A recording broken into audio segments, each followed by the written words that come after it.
A qualidade da democracia. Por José Álvaro Moisés. Professor Moisés, qual o tema da coluna hoje? A coluna de hoje trata de uma importante decisão que foi tomada pela Câmara dos Deputados na quarta-feira da semana passada. Por 252 votos contra 150, a Câmara dos Deputados retomou o projeto da mini-reforma da legislação eleitoral que vai funcionar com regras para as eleições, que valerão para as eleições municipais de 2020. O Senado Federal tinha feito uma série de observações restritivas em relação ao projeto originalmente aprovado pela Câmara dos Deputados. Mas agora a Câmara retomou o projeto original e eu diria que essa aprovação constitui um verdadeiro festival de benesses para os partidos políticos e para os políticos em geral, tomados pela Câmara. A decisão, a meu juízo, vai na contramão do posicionamento da maior parte dos eleitores brasileiros que em pesquisas que eu próprio conduzi, por exemplo, indicaram que quase 90% dos entrevistados não se sentem representados por nenhum partido político. E mais grave ainda, numa pesquisa de 2014, por exemplo, 45% dos entrevistados declararam que a democracia brasileira pode funcionar sem os partidos políticos e sem o Congresso Nacional. É uma crítica forte, pesada ao modo de funcionamento dos partidos, particularmente questões que envolvem o financiamento das suas atividades, a conexão entre representados e representantes, a democracia interna nos partidos e questões extremamente importantes que, evidentemente, não foram consideradas nessa decisão da Câmara e que, num certo sentido, restabeleceu a ideia de um fundo partidário para financiar as atividades de campanha eleitoral. Claro, é preciso considerar que a democracia tem custo, mas talvez a questão mais importante, como em algum sentido apareceu no debate do Senado, é que num contexto de crise financeira, principalmente de profunda crise fiscal, a aprovação de quase 2 bilhões para financiar a campanha eleitoral vai na contramão da ideia de que as campanhas deveriam ser mais baratas, deveriam diminuir os custos para que, num certo sentido, recursos disponíveis fossem usados em outras atividades. Por exemplo, vale a pena considerar alguns dos aspectos que foram retomados pela Câmara dos Deputados com a aprovação do projeto na última quarta-feira. Professor, quais seriam esses aspectos?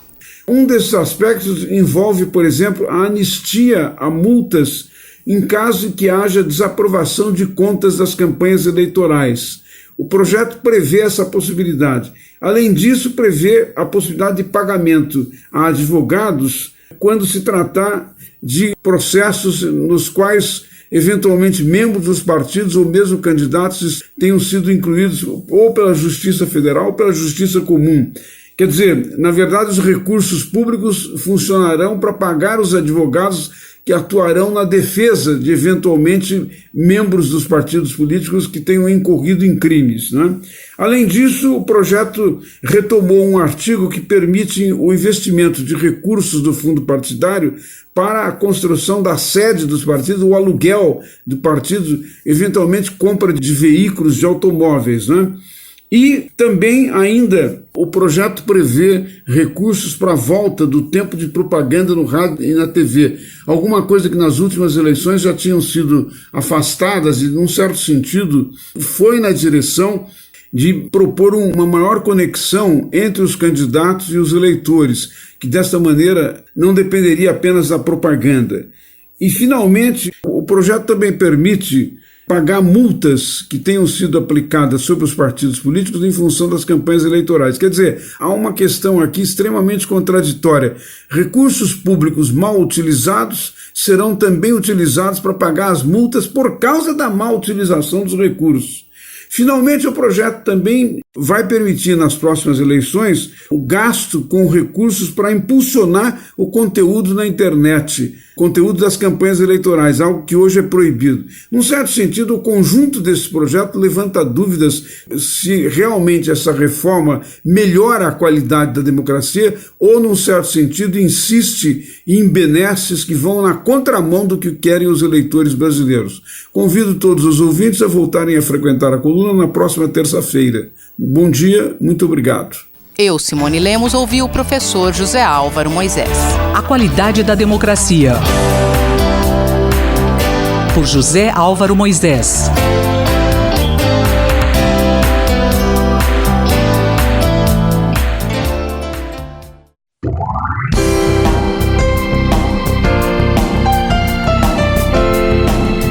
Diplomacia e Interesse Nacional, pelo embaixador Rubens Barbosa.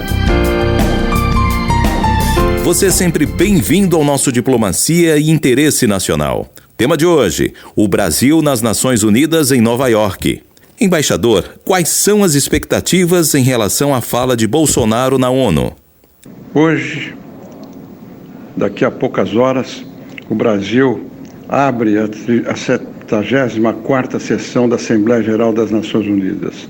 Por tradição, o Brasil é quem abre o debate geral da Assembleia Geral da ONU, desde 1946, quando Oswaldo Aranha pronunciou o primeiro discurso, quando se instalou as Nações Unidas.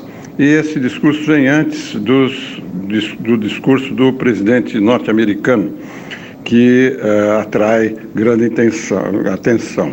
Este ano haverá um interesse maior pela participação do Brasil e pelo que o Brasil deve falar perante quase 200 países das Nações Unidas.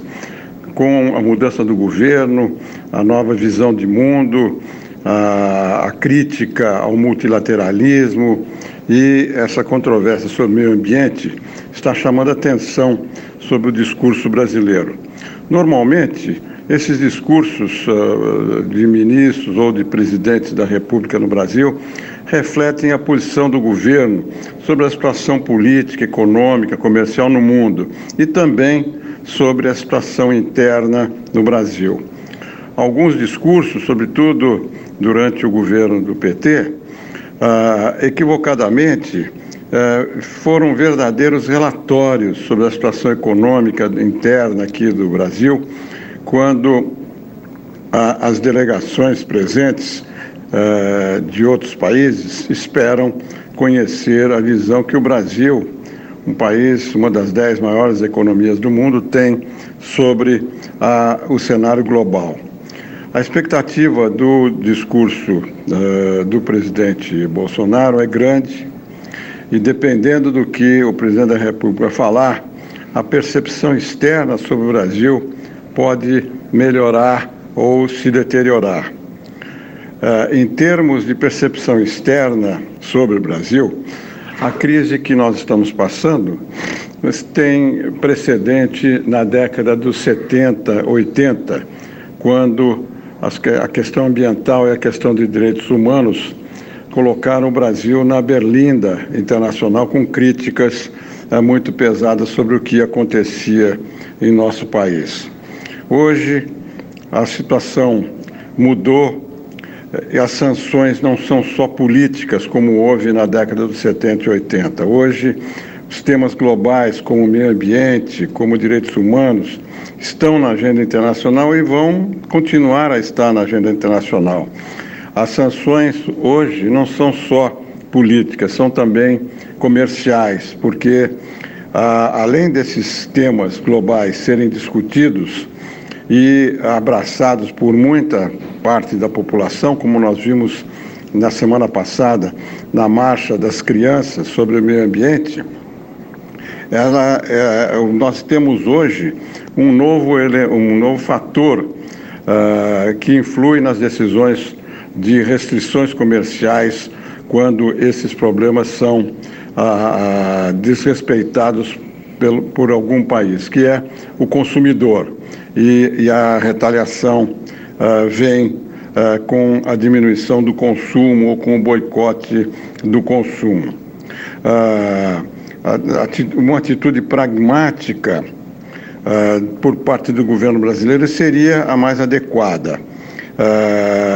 Não se pode ignorar as repercussões sobre os interesses econômicos e comerciais do Brasil. O Brasil não é uma ilha, está inserido no mundo competitivo. A defesa da soberania, que deve ser feita pelo presidente, deveria ser um dos aspectos.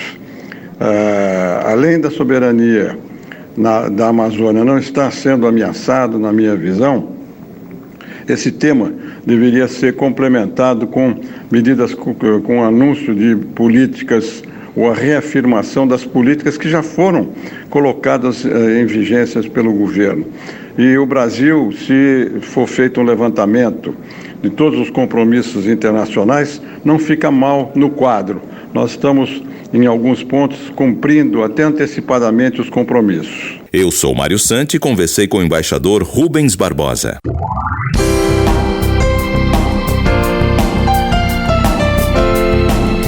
Diplomacia e Interesse Nacional, pelo embaixador Rubens Barbosa.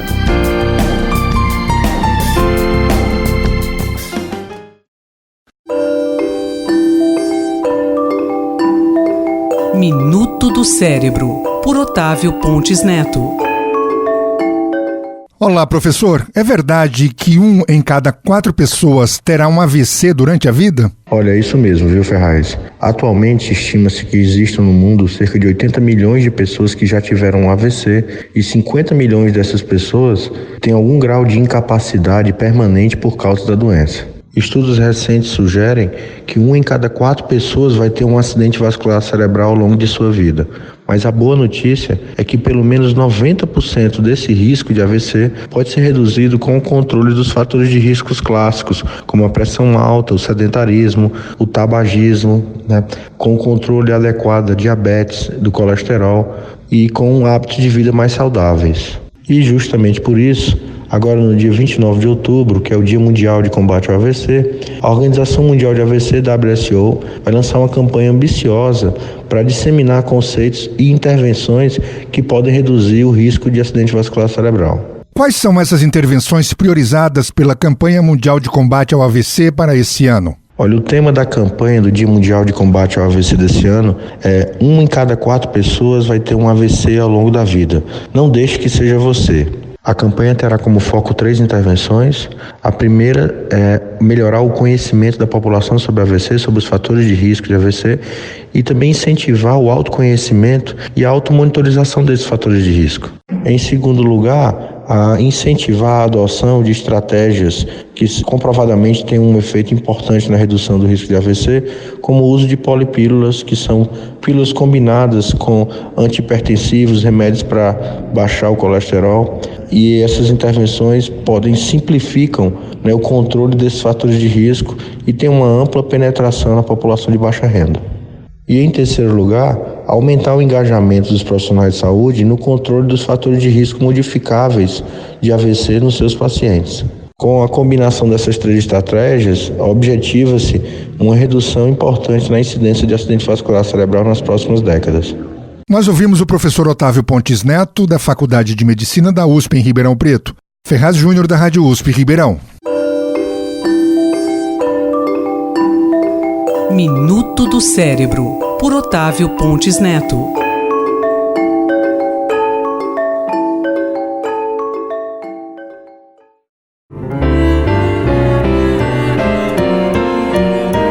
Doutor Bartô e os Doutores da Saúde, com João Paulo Lotufo.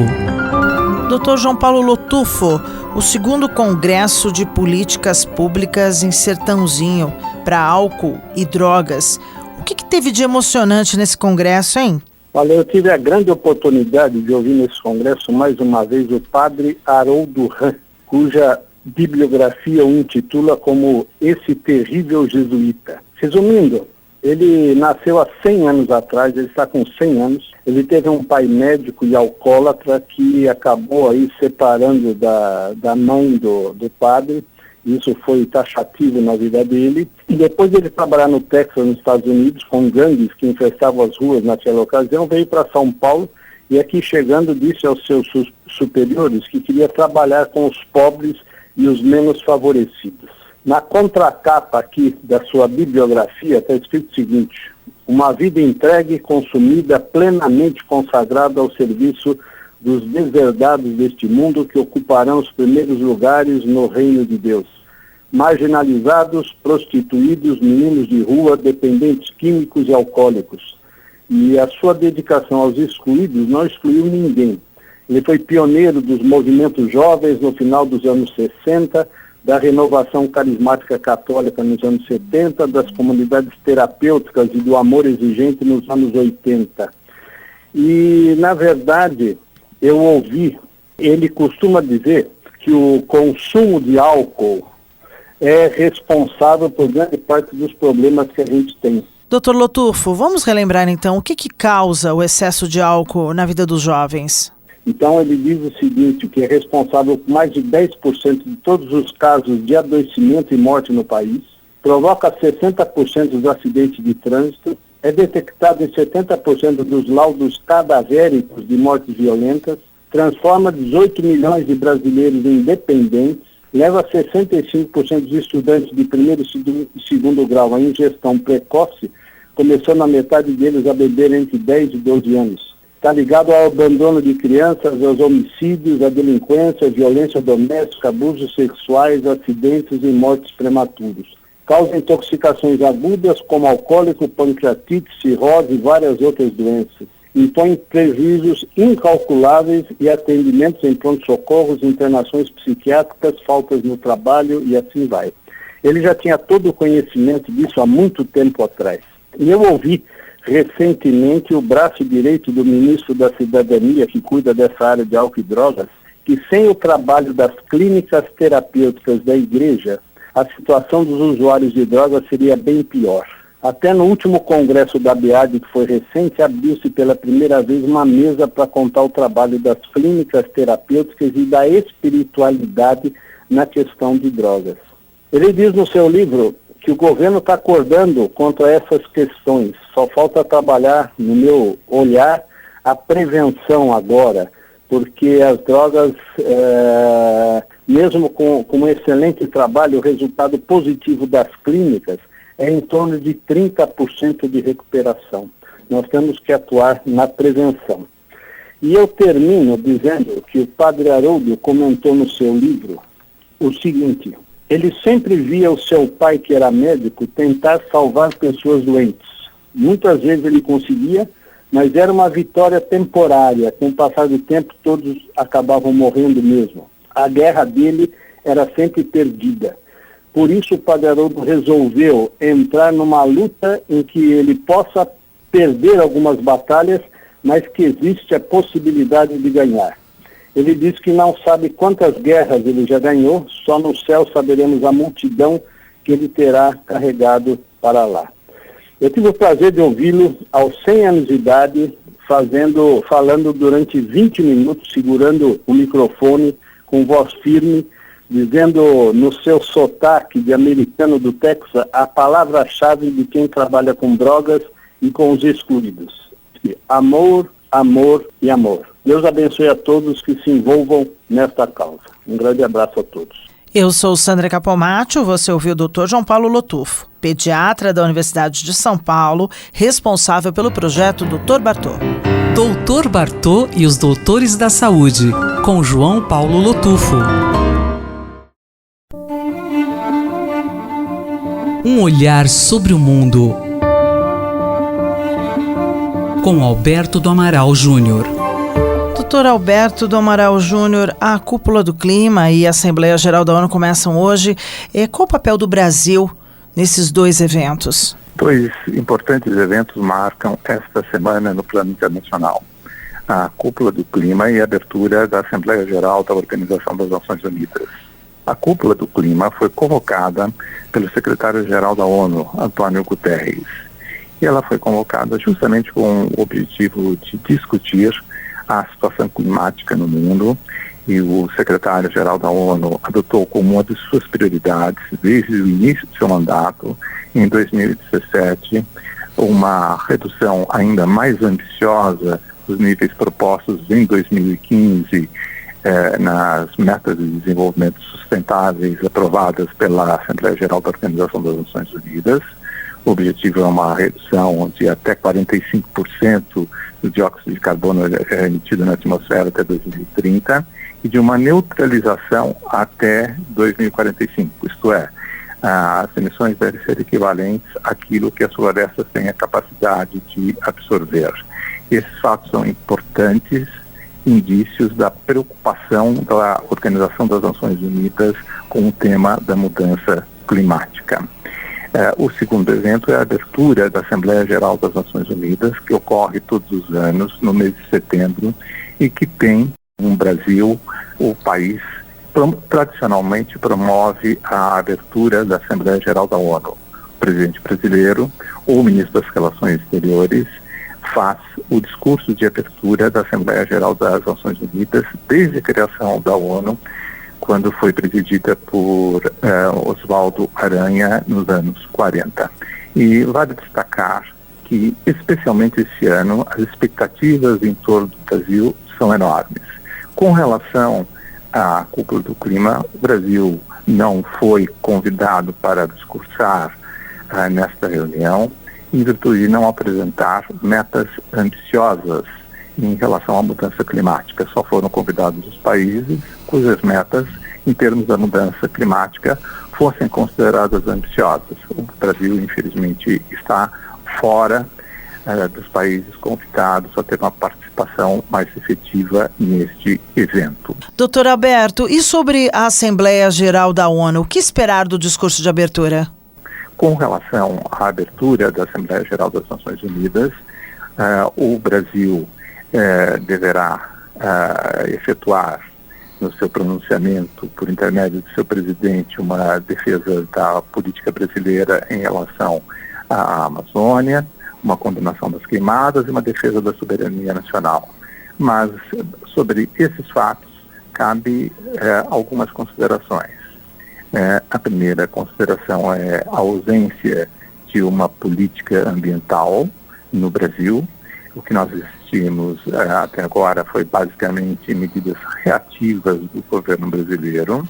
O segundo fato é que não está na pauta diplomática internacional a internacionalização da região amazônica.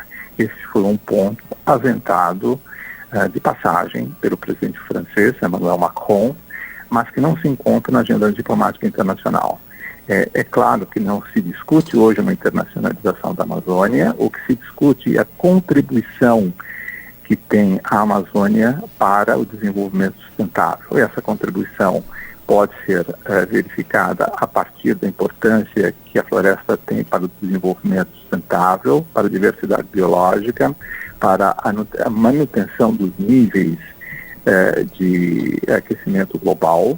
É evidente que as florestas na região amazônica aumentam não só a destruição das florestas tropicais, mas o nível de emissão de gás carbônico na atmosfera e ameaçam também a destruição do bioma amazônico. Além disso, há razões éticas, há razões políticas e há razões econômicas que devem motivar o governo brasileiro a ter uma política de preservação da região amazônica. As razões éticas, tudo isso nos faz despertar para um problema que é cada vez mais urgente e que o Brasil precisa ter uma participação ainda mais efetiva do que tem, já que é uma liderança natural no campo ambiental e deve exercer essa liderança com a proeminência que lhe é devida. Eu sou Sandra Capomatto, você ouviu o professor de Direito Internacional, Dr. Alberto do Amaral Júnior, da Faculdade de Direito da Universidade de São Paulo. Um olhar sobre o mundo com Alberto do Amaral Júnior.